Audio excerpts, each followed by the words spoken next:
அது 2018வது வருடம் உத்தரப்பிரதேச மாநிலம். உத்தரப்பிரதேச மாநில முதல்வரோட வீட்டு முன்னாடி ஒரு 18 வயது மதிக்கத்தக்க பெண் தீக்குளிக்க முயற்சி பண்ணுறாங்க. அங்கே இருந்த காவலர்களும் மற்ற மக்களும் அவங்கள எப்படியோ காப்பாற்றிடுறாங்க. காப்பாற்றின பிறகு அவங்க தீக்குளிக்கிற அளவுக்கு அவங்க வாழ்க்கையில் என்ன நடந்துச்சு அப்படின்னு கேட்குறாங்க. ஒரு சில நிமிடங்கள் கழித்து ஊடக நபர்களும் அங்கே வந்து சேர்றாங்க. அவர்கள் வந்த பிறகு அந்த 18 வயது மதிக்கத்தக்க பெண், நான் பல நபர்களால் கூட்டு பலாத்காரம் பண்ணப்பட்டிருக்கேன்னு சொல்லிட்டு ஒரு முக்கிய குற்றவாளியோட பேரையும் சொல்கிறாங்க. அந்த பேரை கேட்ட காவல்துறையினரும் ஊடக நபர்களும் அதிர்ந்து போய் நிற்கிறாங்க. அந்த பெண்ணுக்கு அந்த சம்பவம் 2017வது வருஷத்தில் நடந்திருக்கு. 2018வது வருஷத்தில் தான் இந்த சம்பவம் வெளிச்சத்துக்கே வருது. அந்த அளவுக்கு தகவல்கள் வெளியே கசியாதபடி காவல்துறையினர் பாதுகாத்திருக்காங்க. அவங்களுக்கு நடந்த அநீதிகளை கேட்டு ஒரு உச்சநீதிமன்ற நீதிபதியே கண்கலங்கினார். திரைப்படங்களை மிஞ்சுற அளவுக்கு அந்த வழக்கோட சாட்சிகளை அழிக்கிறக்கான முயற்சிகளை குற்றவாளிகள் மேற்கொண்டிருக்காங்க. அந்த பெண்ணுக்கு அப்படி என்னதான் ஆயிருக்கும்? குற்றவாளியோட பெயர் வெளியே தெரியாத அளவுக்கு காவல்துறையினர் பொத்திக்காக்க காரணம் என்ன? யார் அந்த குற்றவாளி? இதை பற்றி தான் இந்த வீடியோ முழுக்க இருக்க போகுது.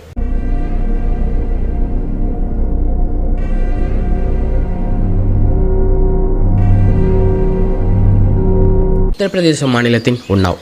அங்கே தன்னுடைய தந்தை சுரேந்தர், தன்னுடைய தாய் ஆஷா சிங், தன்னுடைய 3 தங்கைகள், ஒரு தம்பின்னு சொல்லிட்டு ஒரு பெரிய குடும்பத்தில் வாழ்ந்துட்டு இருக்க 17 வயது மதிக்கத்தக்க பெண். அந்த பெண் தான் பாதிக்கப்பட்ட பெண்ணும் கூட.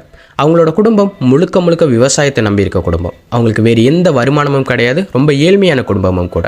ஆனால் அந்த பாதிக்கப்பட்ட பெண்ணோட தாயான ஆஷா சிங் அடுத்த வர சில வருடங்கள் கழித்து நடக்க இருந்த ஒரு தேர்தலில் காங்கிரஸ் சார்பாக போட்டியிடறதுக்கு தயாராக இருந்தாங்க. அவங்களோட குடும்பம் ரொம்பவே ஏழ்மையான குடும்பம் அப்படிங்கிற காரணத்தினால அந்த 17 வயதுடைய பாதிக்கப்பட்ட பெண் 2017வது வருஷம் ஜூன் மாதத்தோட ஆரம்ப காலகட்டத்தில் வேலை தேடி அலைய ஆரம்பிக்கிறாங்க. அப்படி அவங்க வேலை தேடி அலைஞ்சிட்டு இருக்கும்போது, கான்பூரில் நாங்கள் வேலை வாங்கி தரோம், உனக்கு கண்டிப்பாக வேலை கிடைக்கும் அப்படின்னு சொல்லிட்டு சசி சிங் அப்படிங்கிற பெண்ணும் அவங்களுடைய மகனான சுபம் சிங்கும் அவங்களுடைய மகளான நித்தி சிங்கும் அவங்களுக்கு வாக்கு கொடுக்குறாங்க. அவங்களோட பேச்சை முழுமையாக நம்பின அந்த பெண் அவங்கள நம்பி அவங்க ஊருக்கும் போகிறாங்க. 11 ஜூன் 2017வது வருஷத்தில் இரவு 8 மணி பொழுதுல அந்த சுபம் சிங்கும் அவரோட ஓட்டுநரான அவதேஷ் திவாரியும் அந்த பொண்ணுக்கு வேலை வாங்கி தரதா சொன்ன இடத்துக்கு இரவு 8 மணி பொழுதுல ஒரு காரில் கூட்டிகிட்டு போகிறாங்க.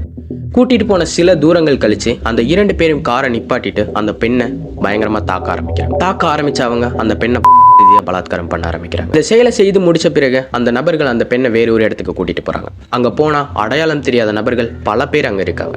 அந்த அடையாளம் தெரியாத நபர்களும் அந்த பெண்ணை காட்டு மிராண்டித்தனமா தாக்குறாங்க. தாக்கி முடிச்ச பிறகு அவங்கள பாதியை துன்புறுத்திட்டு அவங்களும் அங்கிருந்து கிளம்பிடுறாங்க. இதோட எல்லாமே முடிஞ்சது அப்படின்னு நினைச்ச அந்த பெண்ணுக்கு காத்திருந்த இன்னொரு அதிர்ச்சி, 60,000 ரூபாய் கொடுத்து அந்த பெண்ணை வேற ஒரு நபர் வாங்குறாரு. பிரஜேஷ் யாதவ் அப்படிங்கிற அந்த நபர் 60,000 ரூபாயை சுபம் சிங் கிட்ட கொடுத்து அந்த பொண்ணை வாங்கிட்டு போறாரு. வாங்கிட்டு போன அவரும் அந்த பொண்ணை கடுமையா தாக்கி துன்புறுத்தியிருக்காரு. இந்த மாதிரி ஒரே நாள்ல பல நபர்களால் அந்த பெண் பாலியல் ரீதியாக துன்புறுத்தப்பட்டிருக்காங்க. 13 ஜூன் 2017வது வருஷத்துல அவுராவ் அப்படின்னு சொல்லப்படுற ஒரு கிராமத்துல உள்ள நபர்கள் கொடுத்த தகவலின் பேர்ல காவல்துறையினர் அங்க போறாங்க. அங்க போய் காவல்துறையினர் பார்த்தா இந்த பெண் பயங்கர காயங்களோட அரை நிர்வாணமா ஒரு இடத்துல கிடக்காங்க. காவல்துறையினர் அவங்கள மீட்டு மருத்துவமனைக்கு அனுப்பி வைக்கிறாங்க. மருத்துவ சோதனை முடிஞ்ச பிறகு அவங்க கொடுத்த புகாரின் பேர்ல 20 ஜூன் 2017வது வருஷத்துல இந்த வழக்கோட முதல் குற்றப்பத்திரிகை பதிவு பண்ணப்படுது. குற்றப்பத்திரிகை பதிவு பண்ணப்பட்ட பிறகு அந்த பாதிக்கப்பட்ட பெண் சிஆர்பிசி பிரிவு 164 கீழ் மேஜிஸ்ட்ரேட் முன்னாடி நிக்க வைக்கப்படுறாங்க. அவங்க தனக்கு நடந்த எல்லா விஷயத்தையும் அந்த மேஜிஸ்ட்ரேட் முன்னாடி சொல்றாங்க. இந்த தகவல் எல்லாத்தையும் முழுசா கேட்ட பிறகு அந்த பெண்ணுக்கு வேலை வாங்கி தரதா சொன்ன அந்த பெண்கள் 2 பேர், அந்த சுபம் சிங், அந்த ஓட்டுநர், இந்த பெண்ணை வேலை கொடுத்து வாங்கின அந்த நபர், இவங்க எல்லார் மேலேயும் போக்சோ சட்டத்தின் கீழ் நடவடிக்கை எடுக்கிறாங்க.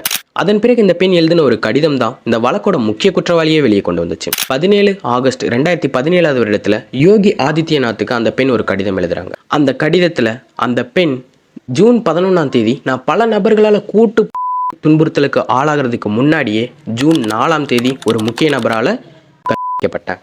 அந்த நபர் வேற யாரும் கிடையாது, உன்னாவ் தொகுதியோட சட்டமன்ற உறுப்பினர், அப்புறம் பாஜகவோட முக்கிய உறுப்பினரான குல்தீப் சிங் செங்கர். அவரோட வீட்டுக்கு நான் வேலை தேடி போயிருந்தப்ப அவர் என்னை வீட்டுக்குள்ளே வர சொன்னார். நானும் போனேன். நம்பி போனப்ப அவர் என்னை தாக்க ஆரம்பிச்ச அவர் என்னை பாலியல் ரீதியாக துன்புறுத்தினார். இவர் மேலே நீங்கள் நடவடிக்கை எடுக்கணும் அப்படிங்கிறது தான் யோகி ஆதித்யநாத்துக்கு அந்த பெண் எழுதின கடிதம். ஜூன் 22ஆம் தேதி நான் அவர் மேலே காவல்துறையினர்கிட்ட புகார் கொடுத்தேன். ஆனால் காவல்துறையினர் அந்த புகாரை வாங்கிக்கிட்டாங்களே தவிர அந்த நபரோட பேரை நாங்கள் ஆட் பண்ண முடியாதுன்னு மறுத்துட்டாங்க. நான் எவ்வளவோ கெஞ்சி கூத்தாடி பார்த்தேன். ஆனால் அந்த நபரோட பேரில் அவங்க புகாரில் எழுதவே இல்லை. நான் அடையாளம் தெரியாத நபரால் தான் இவ்வளவு பாதிக்கப்பட்டேன்னு அவங்க எழுதினாங்கன்னு அந்த கடிதத்தில் அந்த பெண் முழுதாக சொல்கிறாங்க. ஆனால் யோகி ஆதித்யநாத்லேருந்து அதுக்கு எந்தவித ரிப்ளை கடிதமும் வரல. அவங்களுக்கு தேவையான நீதியும் கிடைக்கல. 2017வது வருஷத்துல இந்த விஷயங்கள் எல்லாமே நடக்குது. அவங்களுக்கு எந்தவித நீதியும் கிடைக்காதனால தான் அவங்க ஏப்ரல் 9, 2018வது வருஷத்துல அந்த யோகி ஆதித்யநாத் வீட்டு முன்னாடி தீக்குளிக்க முயற்சி பண்ணியிருக்காங்க. நம்ம இந்த மாதிரி பண்ணாவாச்சு நமக்கான நீதி கிடைக்கும்னு நினச்சிருக்காங்க. ஆனால் அப்பயும் அவங்களுக்கு எந்தவித நீதியும் கிடைக்கல. ஆனால் அதன் பிறகுதான் இந்த வழக்கு ஒரு முக்கியமான வழக்காக மாற்றப்பட்டுச்சு, மக்களோட கவனத்துக்கு கொண்டு போகப்பட்டுச்சு, முக்கியமாக ஊடகத்தினரோட கவனத்துக்கும் கொண்டு போகப்பட்டுச்சு. 2017 வருஷத்தில் நடந்த இந்த வழக்கு பெருசாக மக்களால் கவனிக்கப்படலை. மக்களுக்கு வெளியே தெரியவே இல்லைன்னு கூட சொல்லலாம். ஊடகவியலாளர்களுக்கும் அந்த விஷயம் தெரியவே இல்லை. அந்த பெண் இந்த அளவுக்கு முயற்சி எடுத்த பிறகுதான் அந்த வழக்கோட சீரியஸ்னஸ் புரிஞ்சு மக்கள் அந்த பொண்ணுக்கு ஆதரவு தெரிவிக்க ஆரம்பிச்சாங்க. அங்கங்க போராட்டங்களும் நடக்க ஆரம்பிச்சிச்சு. அதே நேரத்தில் தான் 2018 வருஷத்துல தான் ஜம்மு காஷ்மீரில் ஒரு பெண்ணும் இந்த மாதிரி துன்புறுத்தப்பட்டாங்க. அதை நோக்கி தான் மக்கள் போராடிட்டு இருந்தாங்களே தவிர இந்த பெண்ணோட வழக்கு மக்களுக்கு பெருசா தெரியல. இந்த பெண்ணோட இந்த முயற்சிக்கு பிறகு மக்கள் ஏராளமானோர் இவங்களுக்கு சப்போர்ட் பண்ண ஆரம்பிச்சாங்க. காவல்துறையினர் மேல பிரஷர் போட ஆரம்பிச்சாங்க. காவல்துறையினர் இந்த வழக்குல உண்மையா இல்ல, ஒழுங்கா விசாரிக்கல அப்படின்னு முடிவு பண்ண பிறகு 13 ஏப்ரல் 2018 வருஷத்துல இந்த வழக்கு சிபிஐக்கு மாற்றப்பட்டுச்சு. இந்த இடத்துல தான் அந்த பாதிக்கப்பட்ட பெண் எதிர்பார்க்காத ஒரு விஷயம் நடக்குது. அந்த செங்கர் ஒரு முக்கிய கட்சியோட எம்எல்ஏ அப்படிங்கிற காரணத்தினால அவருடைய தம்பியும் அவருடைய ஆதரவாளர்களும் அவருக்கு சப்போர்ட் பண்ண ஆரம்பிச்சாங்க. அந்த பாதிக்கப்பட்ட பெண்ணோட தந்தை மேல தவறான குற்றத்தை சாட்டுறாங்க. அந்த காவல்துறையினரும் அந்த குற்றத்தை எழுதி வாங்கிக்கிறாங்க. அவரை கைது பண்ணி ஜெயிலையும் போட்டுறாங்க. அவரை ஜெயிலில் அடைச்ச 2 நாட்கள் கழிச்சு அவர் இறந்து போயிடுறாரு. இறந்த அவரோட உடலை மருத்துவ சோதனைக்கு உட்படுத்தும் பொழுது ஏகப்பட்ட காயங்கள் அவரோட உடல்ல இருக்கிறத கண்டுபிடிக்கிறாங்க. அதன் பிறகுதான் அந்த பாதிக்கப்பட்ட பெண்ணோட தந்தையின் இறப்புக்கு காரணம் அந்த செங்கரோட தம்பியும் அவரோட ஆட்களும் தான் தெரியுது. அந்த நபர்கள் காவல்துறையினரோட ஆதரவோடையே அந்த நபரை ஜெயிலில் போய் தாக்கியிருக்காங்க. அதே இடத்துல கொலையும் பண்ணியிருக்காங்க. இந்த கொலையில அந்த செங்கர் அப்படிங்கிற நபருக்கு தொடர்பு இருக்கு அப்படிங்கிற காரணத்தினால நீதிமன்றத்தில் அவர் விசாரிக்கப்பட்டு அவரும் அவருடைய கூட்டாளிகளும் நீதிமன்ற காவல்ல 1 வாரத்துக்கு வைக்கப்படுறாங்க. அவரை நீதிமன்ற காவல்ல வச்ச பிறகு அந்த பாதிக்கப்பட்ட பெண்ணின் அங்கிள், சித்தப்பாவா இருக்கலாம் இல்லைன்னா மாமாவா இருக்கலாம், அவர் தனியா போராட ஆரம்பிக்கிறார். நிறைய இடங்கள்ல பிரச்சனை பண்ண ஆரம்பிக்கிறார். எங்களுக்கான நீதி வேண்டும், அந்த பாதிக்கப்பட்ட பெண்ணுக்காகவும் சரி, அவரோட இறந்து போன சொந்தக்காரருக்காகவும் சரி, அந்த பெண்ணோட தந்தை அவருக்காகவும் நீதி வேணும்னு போராட ஆரம்பிக்கிறார். அவருக்கான சப்போர்ட் ரொம்பவே அதிகமாகுது. மக்கள் எல்லா இடத்துலையும் அவங்களுக்காக போராட ஆரம்பிக்கிறாங்க, நீதியை கேட்க ஆரம்பிக்கிறாங்க. இந்த வழக்கம் பல வருடங்களா போயிட்டு இருக்கு. இதுக்கு முக்கிய காரணம் சரியா நடவடிக்கை எடுக்காத காவல்துறையினராகவும் இருந்தாங்க. 28 ஜூன் 2019 வருஷத்துல இந்த வழக்கை சந்திக்கிறதுக்காக ஒரு கார்ல அந்த பாதிக்கப்பட்ட பெண், அவருடைய வழக்கறிஞர், அவங்க குடும்பத்தில் உள்ள 2 பேர்னு நிறைய பேர் பயணிச்சுட்டு இருந்திருக்காங்க. அப்ப அந்த காரை நோக்கி வேகமா ஒரு லாரி வந்திருக்கு. அந்த லாரி கட்டுப்பாடே இல்லாத நிலைமையில தான் வந்திருக்கு. அந்த லாரியோட நம்பர் பிளேட்டை பார்த்தா அதுல கரி பூசப்பட்டிருக்கு. அந்த லாரியோட எண்கள் என்னன்னே தெரியல. வேகமா அந்த லாரி அந்த கார் மேல பயங்கரமா மோதுது.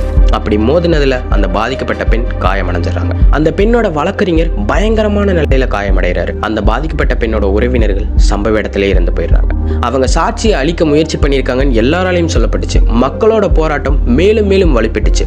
இந்த விஷயத்தெல்லாம் கேட்டுட்டு டெல்லியோட உச்சநீதிமன்ற நீதிபதியே கண்கலங்கினார். அதன் பிறகு அந்த தலைமை நீதிபதி ஒரு உத்தரவு போடுறாரு. அந்த பாதிக்கப்பட்ட பெண்ணோட பாலியல் வழக்கும் சரி, அதோட தொடர்புடைய மற்ற 5 வழக்குகளும் சரி, உடனே டெல்லி உச்சநீதிமன்றத்துக்கு மாற்றப்படணும். இனிமே அங்கதான் அந்த வழக்குகள் விசாரிக்கப்படும் அப்படிங்கிற ஒரு விஷயத்தை அந்த தலைமை நீதிபதி சொல்றாரு. அதன் பிறகு அந்த வழக்குகள் அனைத்தும் உடனே உச்சநீதிமன்றத்துக்கு மாற்றப்பட்டுச்சு. அந்த வழக்கை விசாரிக்க ஆரம்பிச்ச ஆரம்ப கட்டத்திலேயே அந்த பெண்ணோட வழக்கை ஆரம்பத்திலேயே சரியா விசாரிக்காத காவல்துறையினர், அதன் பிறகு அந்த பெண்ணோட தந்தை ஜெயில கொலை செய்யப்பட்ட போது அந்த கொலைக்கு ஆதரவா இருந்த காவல்துறையினர், அதன் பிறகு அவங்களுக்கு பாதுகாப்புக்காக நியமிக்கப்பட்ட காவல்துறையினரும் சரியா அவங்களோட பணியை செய்யாத காரணத்தினால அவங்க அனைவரும் சஸ்பெண்ட் பண்ணப்படுறாங்க. அந்த பெண்ணுக்காக வாதாட வந்த வழக்கறிஞர், அவருடைய குடும்பம், அந்த பாதிக்கப்பட்ட பெண், இவர்கள் அனைவருக்கும் 24 மணி நேர காவல்துறையினர் பாதுகாப்பும் போடப்படுது.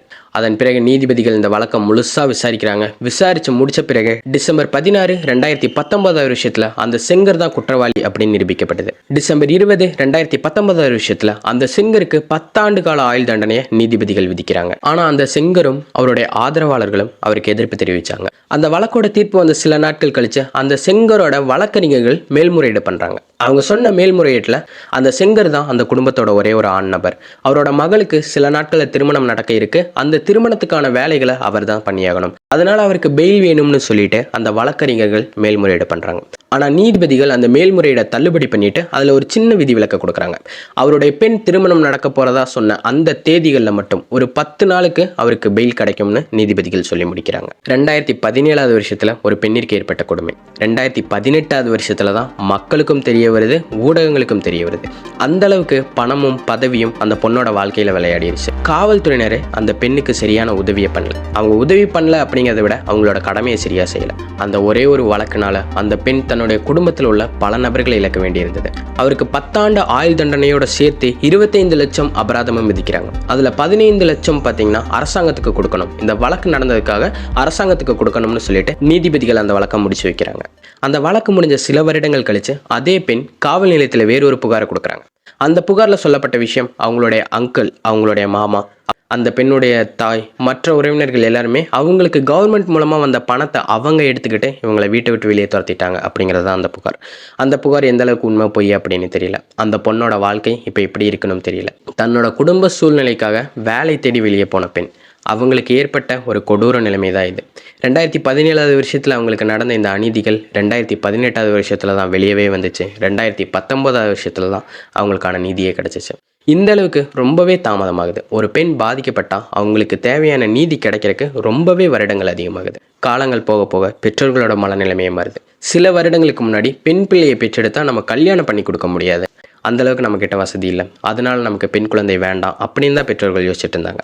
ஆனால் இப்போ இருக்க காலகட்டத்தில் நம்ம பெண்ணை பெற்றெடுத்தோம்னா நம்ம கல்யாணம் பண்ணி கொடுத்துடலாம், ஆனால் அவளை பாதுகாப்பாக வச்சுக்கிறதா கஷ்டம், அதனால பெண் பிள்ளை வேண்டாமோ அப்படின்னு பல பெற்றோர்கள் யோசிக்கிற அளவுக்கான நிகழ்வுகள் தான் நம்மளை சுற்றி நடந்துட்டுருக்கு. இந்த காணொலியை பற்றின உங்கள் கருத்துக்களை நீங்கள் கமெண்ட்டில் சொல்லலாம். இந்த காணொலி உங்களுக்கு பிடிச்சிருக்கா, பிடிக்கலையா, நல்லா இல்லையா, நல்லா இருக்கா, இந்த மாதிரியான எந்த விஷயத்தை வேணாலும் நீங்கள் கமெண்ட்டில் சொல்லலாம். அதே மாதிரி நீங்கள் ஏதாவது டாபிக் ரெக்கமெண்ட் பண்ணி அதை பற்றி நான் பேசணும்னு நினச்சிங்கனாலும் நீங்கள் அதை கமெண்ட்டில் சொல்லுங்கள். அதை பற்றின வீடியோவை நான் கூடிய சீக்கிரமாக அப்லோட் பண்ணுறேன். அப்போ இந்த வீடியோ அவ்வளோதானு கேட்டிங்கன்னா, ஆமாம், இந்த வீடியோ அவ்வளோதான். ஆனால் இதே மாதிரியான பல வீடியோஸ் நம்ம சேனலில் இருக்குது. அதெல்லாம் போய் செக் பண்ணி பாருங்கள். தேங்க்ஸ் ஃபார் வாட்சிங். Have a nice day. நம்ம இன்னும் நல்ல வீடியோவில் பார்க்கலாம்.